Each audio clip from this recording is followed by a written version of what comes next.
Believe it or not, some of Needham's 18th century founding families were enslavers, but the record was whitewashed after the abolition of slavery in Massachusetts.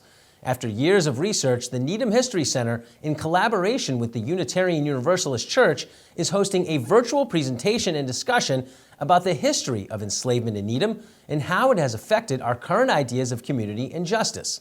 Sponsored by the trustees of the Needham Public Library, the event will be taking place on Sunday, February 21st. The discussion will delve into the lesser-known history of Needham and open up conversations on what we can learn from our own history. We spoke to event organizers to learn more. We put together a commitment, a formal commitment, a resolution back in June, right after the murder of George Floyd. And we wanted to really reiterate our commitment to equity and inclusion. We are also looking to bring the community together like we've done with other programming that we've done in the past.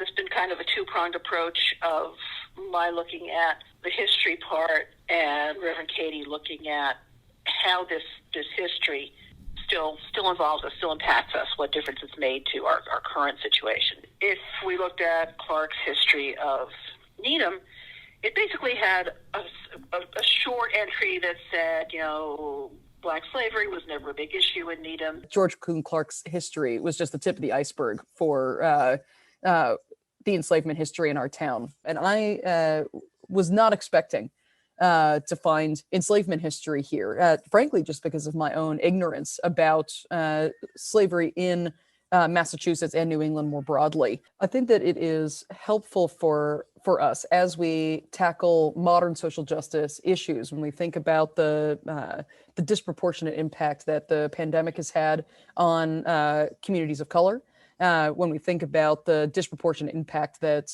police brutality has on communities of color.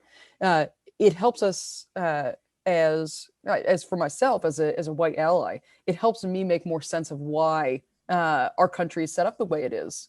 And I do hope that as people become more educated, they're also more activated to engage in racial justice issues. That hinders our efforts towards racial justice, to have that history present, but essentially unacknowledged. What is the issue of enslavement in Needham, in our town? What does it mean to me? And it does mean a lot, because Needham, as you probably are aware, there's been many conversations about race lately now. So this hits home for me, not only because of the work that we've been doing for the community, but also as a person of color. If we don't uncover the history of our town, how are we going to address the issues that are prevalent now?